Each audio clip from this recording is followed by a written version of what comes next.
We know that Ai is the curse, for cursed is a man who hangs upon a tree. And the first person that was ever hung by Yasharel on a tree was the king of Ai in Yahusha chapter 8. Joshua 8:29, and he hanged the sovereign of Ai on a tree until evening. And at sunset, Yahusha commanded that they should take his corpse down from the tree and throw it at the entrance of the gate of the city, and raise over it a great heap of stones to this day. And Yahusha built a slaughter place to Yahuwah Elohim of Yasharel in Mount Ebal. The Messiah said this about the curse: "And as Moshe lifted up the serpent in the wilderness, even so the Son of Adam has to be lifted up, so that whoever is believing in him should not perish, but possess everlasting life." The serpent that Moshe held up was a copper serpent hanging on a pole, which they named the Nakashtan. So Moshe made a bronze serpent and put it on a pole. And it came to be, if a serpent had bitten anyone, when he had looked at the bronze serpent, he lived. The word for bronze in this passage is nekoset, Strong's 5178, which means copper as well, since bronze is an alloy made from copper, like all the circuits made for Ai. Men are now seeking eternal life through Ai, looking to the serpent to save them. The word for serpent in this passage is nakash, the same serpent in the garden where they ate from the tree of the knowledge of good and evil. This is the same serpent, a serpent wrapped around a tree, or a wooden stake made from a tree. This is why Asheroth was a decorated tree or pole. They are one and the same. Man seeking knowledge and eternal life another way will become slaves, like it says in Genesis 3:7. They become Ai Ramam. They become one with the serpent. In other words, they sought enlightenment, but it was a trap to take away not only their freedom, but to separate them from the Father. This has always been the Nakash's plan. That is why there were actually 11 signs in Egypt to destroy the false gods of Egypt, given by Yahuwah.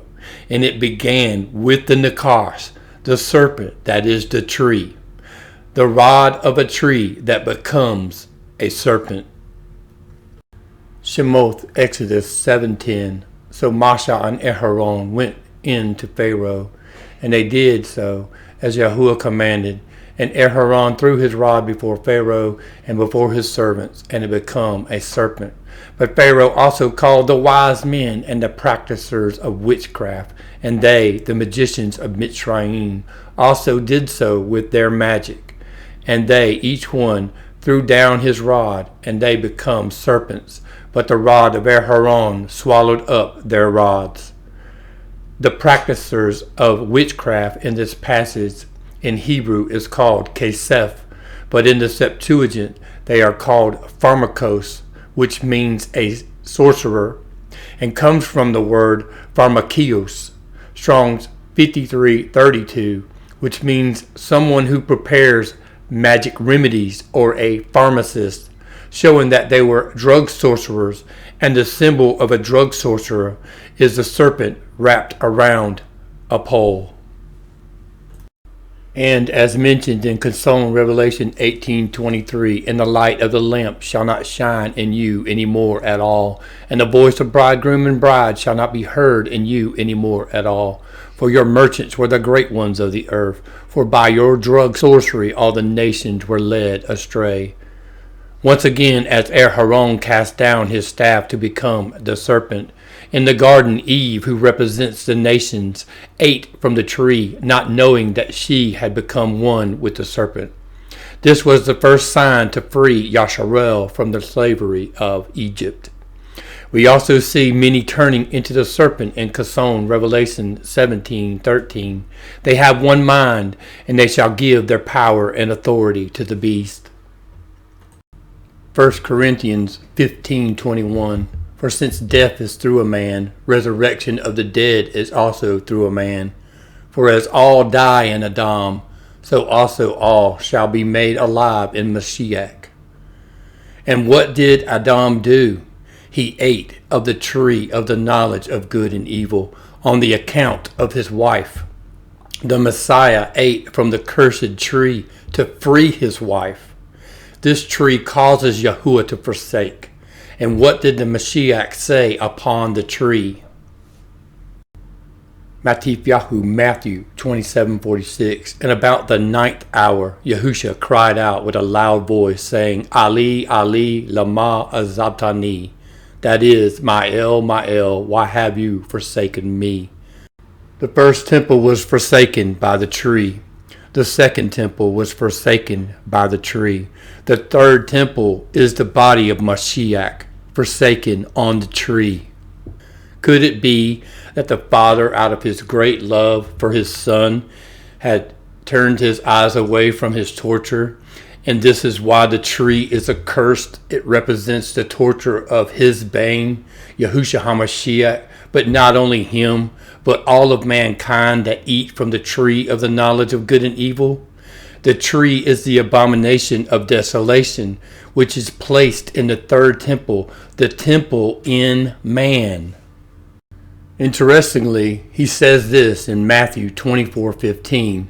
So when you see the abomination that lays waste, spoken of by Daniel the prophet, set up in the set apart place, he who reads, let him understand. Now this passage has been translated this way, to make sense. But there have been things added, which we know we should not do, to these translations.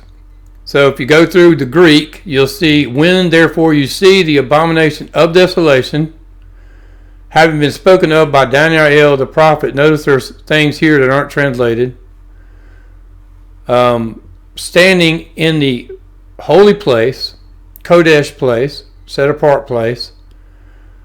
And it says, the one reading, let him understand. Now, let him understand here, those words are added. The one, even the thee here is added, because it's either thee or one, not both. Because the word there is Strong's 3588. So ho, he, it means thee. Thee, this, one, etc., right? So you could just put one there and not have to add anything. One. And then the next word is anagenasko. This word means to read. So it's translated correctly in this passage because it just says reading. So one reading is what it would say. When you see what is spoken of by Daniel standing in the Kodesh place, one reading. Now this last word, they add let him to it. But the word is noyo, comes from noyo, it's noeto. And that word means to think, to understand, to perceive. This is thoughts. Okay?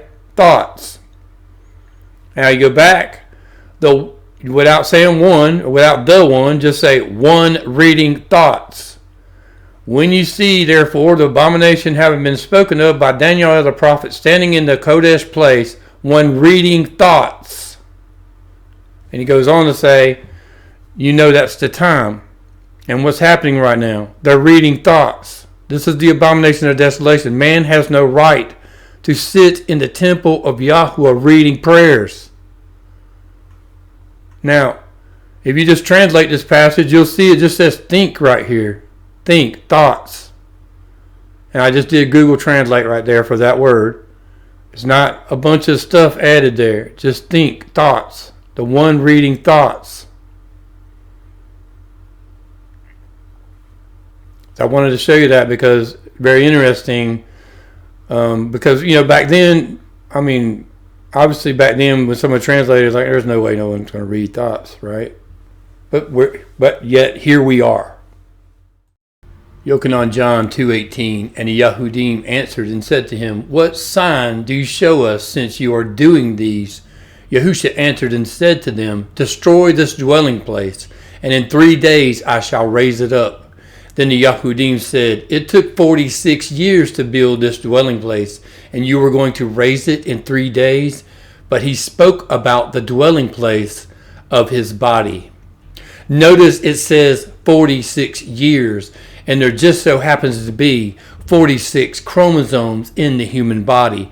The temple is in the heart of man. They are placing AI into the heart of man, the temple of the Most High. The first temple was destroyed on the 9th of Av. The second temple was destroyed on the 9th of Av. And there is a mourning for both of these temples each year on the 9th of Av, called Tisha B'Av, meaning the 9th of Av. Both temples were forsaken by Yahuwah because of the cursed tree. We see this first in Jeremiah 15:4.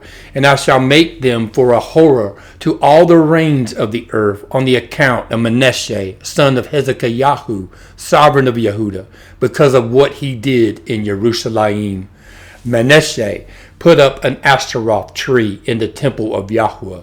You can see that in 2 Kings 21:7, "And he placed a carved image of Ashtaroth that he had made in the house of which Yahuwah had said to Daud and to Shelemah his son, in this house in Jerusalem, which I have chosen out of all of the tribes of Yasharel, I put my name forever."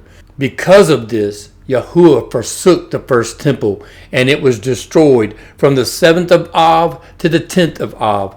The second temple was desecrated by Antiochus for Epiphanes. You can see this in the book of the Maccabees, 1 Maccabees 1:47. Set up altars and groves and chapels of idols and sacrificed swine's flesh and unclean beasts. The word for grove in Hebrew is Ashtaroth. Now the 15th day of the month of Keslu, in the 145th year, they set up the abomination of desolation upon the altar and builded idol altars throughout the city of Yehudah on each side. Many will say that the pig is the abomination, and it is, but notice they set up the abomination on the altar on the 15th of the month. This is 10 days before their pagan celebration of Christmas. They had Christmas ham in verse 59. Now on the 25th day, the 25th of December, they did sacrifice upon the idol altar, which was upon the altar of Elohim. This is why Hanukkah is at the same time as Christmas each year, because they retook the temple and rededicated at the same date it was desecrated, claiming the victory of Yahuwah's people over evil. Christians should think about that when they eat Christmas ham. Now, the temple was destroyed later by the Romans on the 9th of Av. The first temple forsaken because of the cursed tree and was destroyed during the 9th of Av. The second temple was forsaken because of the cursed tree and was eventually destroyed on the 9th of Av. There is a mourning for both of these temples each year on the 9th of Av called Tisha B'Av. And in this verse, when the Messiah gave up his spirit, he said this. "And about the 9th hour, Yahushua cried out with a loud voice, saying, Ali, Ali, lama azabtani. That is, my El, why have you forsaken me?" Like both temples who were forsaken because of the cursed tree and destroyed on the 9th of Ab, Yahushua gave up his spirit and his temple was destroyed on the 9th hour. Will this foreshadow the temple and man being destroyed in the 9th of Av? In Yochanan John chapter 2 it says this, "And Yahushua answered them and said, Destroy this dwelling place, and in 3 days I raise it up." Then the Yahudim said, "It took 46 years to build this dwelling place, and you are going to raise it in 3 days?" But he spoke about the dwelling place of his body. Now we talked about earlier that 46 years, and there are 46 chromosomes in the human body. Yahushua was placed on the cursed tree, and they have placed in the bodies of millions of people messenger RNA, like the messenger on top of the tree.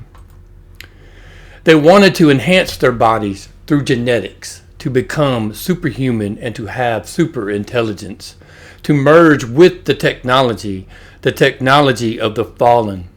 They have modified the genome using AI and CRISPR to gain access, but also to corrupt the creation, causing Yahuwah to forsake.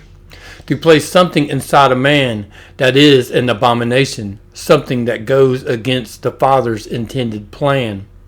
The old depictions show they did this before. The old tree shows the result of a network of minds trapped in a system, but also the means at which they carry out this plan through pharmakeia, placing in the temple the messenger RNA. And what is another name for a messenger? An angel, like the angel on top of the tree. This CRISPR technology is used to modify the DNA from its original form that the Father intended. This is the meaning of abomination. An abomination being a severe deviation from divine purpose or natural law. This is how they gain access to separate you from Yahuwah's hand and place something in you that can control mankind. Depicted by the pineal gland, the seat of consciousness in the ancient depictions, this was a pine cone. The act of cutting down a tree is man being separated from the true water of life, the way Yahuwah intended the tree to be nourished with its roots in the ground. Then they cut the tree from the forest and place it in a small bowl of cistern water that will only temporarily sustain the tree, like AI giving the promise of eternal life. They decorate the tree with something that wasn't intended to be on the tree, like man clipping the tree of genetics and placing in it something artificial, something the Father never intended to be in it. This is why it is an abomination. It is outside of the order that the Father has planned. The tree is man that has been modified with technology, not intended to be inside of the body. Like the tree brought into your house, you are binding on earth what is bound in the Shamayim, declaring by ritual that you want this to happen to you. Bringing the abomination in your house is the act of bringing it in your body. The house is your temple, the body of man. This abomination is placed in man, and man becomes merged with the dragon, separated from the Father and decorated with the abomination of desolation. The old depictions of the tree show us that they did this before and have planned it for the future. The old tree shows the result of a network of minds trapped in a system with an angel on top controlling it. But it also shows the means in which they carry out this plan through pharmakeia, placing in the temple something that does not belong. The tree is a representation of the 46 chromosomes, as we have seen earlier in the 46 years it took to build the temple. At the base of the tree there is an X and Y chromosome, and the tree is made up of the male and female nodes. This is the genetics of man. And in the early depictions you see the messengers, the fiery seraphim, placing the pine cone in the tree. This is the seat of consciousness, the control mechanism of the mind. By decorating the tree with the abomination, man is separated from Yahuwah, and the mind is open to be read. The one reading thoughts. Once you are separated from Yahuwah, you are joined unto the serpent and become of one mind with it. Now when the unclean spirit goes out of a man, he goes through dry places seeking rest and finds none. Then it says, I shall return to my house from which I came. And when it comes, it finds it empty, swept, and decorated. Then it goes and takes with it 7 other spirits more wicked than itself, and they enter and dwell there, and the last of that man is worse than the first. So shall it be with this wicked generation. They have modified the genome to gain rightful access to their creation by law. This is why there is an angel on top of the decorated tree, for the tree is the body of man, genetically modified to receive its new host. That is why the mark of the beast is 23X, because there are 23 pairs of chromosomes in the human body, and that is what they are modifying.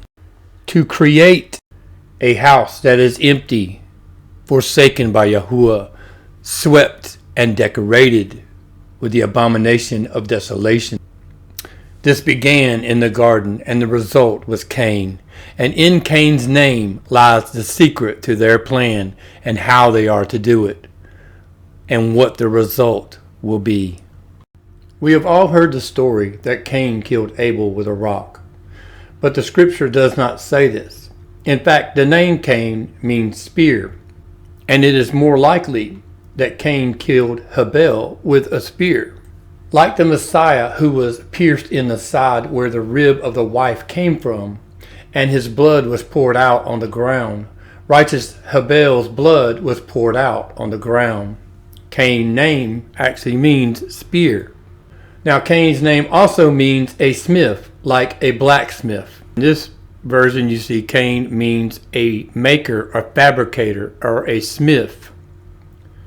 Like the false god Hephaestus, who was the god of artisans and blacksmiths, who was also the god of AI, false god that is. He made intelligent robots and Pandora, which we know they've opened Pandora's box now. The name Cain means spear. It comes from Strong's 7014, spear.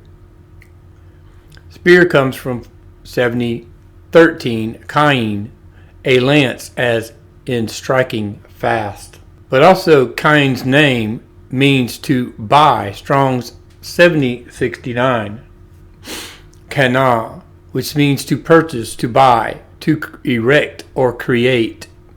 This word also in Strong's 7070 means a reed as erect, or a shaft, tube, or a stem.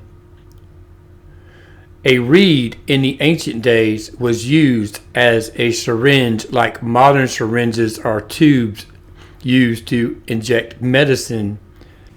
And I quote, 1st century AD, when Greek and Roman physicians used hollow reeds to deliver medications, like pharmakeia. So now in Cain's name we see AI, the divine blacksmith, and now the act of piercing and the word for syringe in his name. Now what does the injection with AI do? The next part of his name provides us with this information, because his name means possess or possession. In the Hebrew Chaldee lexicon it says this: she bare Cain a creature and said, I have created a man. As you see here it says, I have gotten kanati. This word means to purchase, to buy, to possess, as in demonic possession, but also to become the rightful owner. Now in Deuteronomy 32:6, you see Kana, Strong's H60.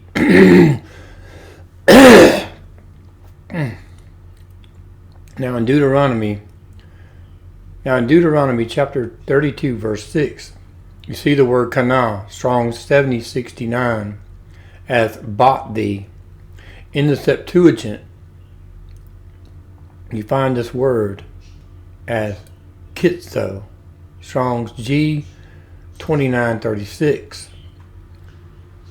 This word means through the idea of proprietorship of the manufacturer. What is proprietorship of a manufacturer? That is a patent. When you patent it, you own the product. And it just so happens that they have created a law that allows them to patent a living organism if they have modified its genetics and created something new. This patent law 303:33, and what they said could happen because of this law was this: that biopiracy of the human genome could take place, especially in the era of a global health crisis, demanding a rapid pharmaceutical response. And it says, however, such editing in its most contemporary form may include the insertion of what has been termed by the industry as an entire operating platform. Inserting something in that operates as like an operating system, like Windows. Now, what happened with this rapid response? We got Operation Warp Speed. The United States government to facilitate and accelerate the development of manufacturing and distribution of these. Now, a patent is an intellectual property that gives a right to the proprietor or owner, going back to what we were talking about earlier, the purchaser, the proprietorship of manufacture. Now, Cain's name also comes from kana, which means to purchase or create, right? This word is made up of two words. Kin, which means cells, like cells inside of your body. And it also contains another word. See, cells and chambers, kana. The other part of kana is nun he, which means lamentation or wailing. So inside of Cain's name, you have these two Strong's numbers, kin and na, kana, cells wailing, cells lamenting, like it says in Genesis 4. And he said, what have you done? The voice of your brothers' blood is crying out from the ground, cells lamenting inside of the word for Cain.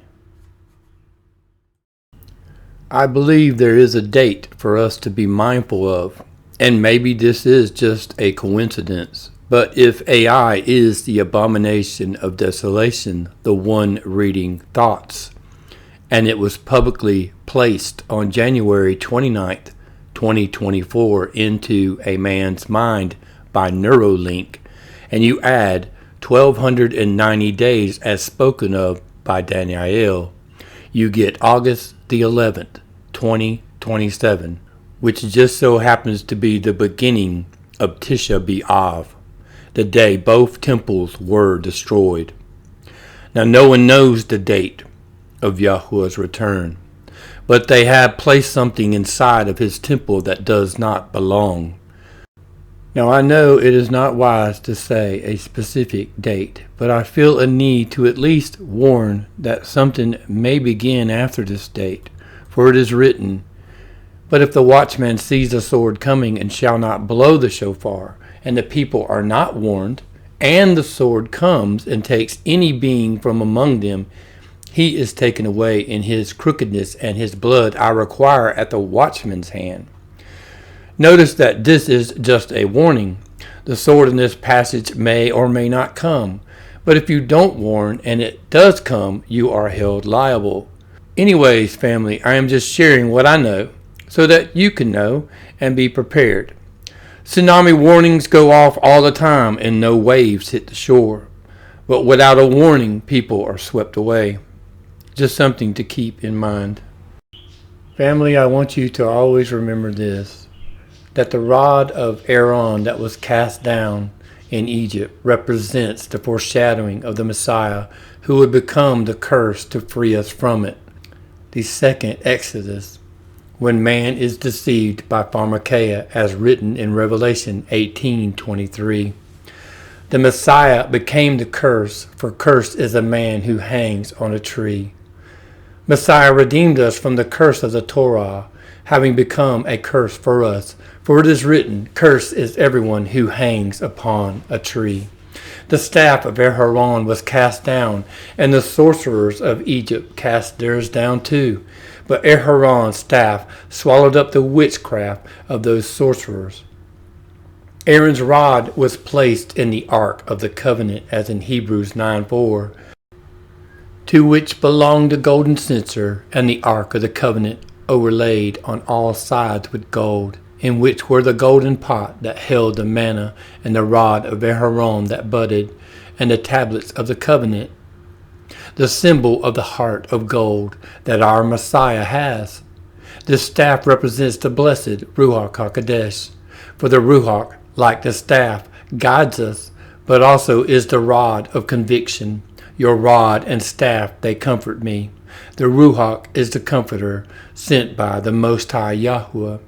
And as then the Ruach will swallow up the powers of Hashatan when the Master returns. And then the lawless one shall be revealed, whom the Master shall consume with the spirit of his mouth, and bring to naught with the manifestation of his coming. May Yahuwah bless you and keep you, make his face shine upon you, and give you shalom.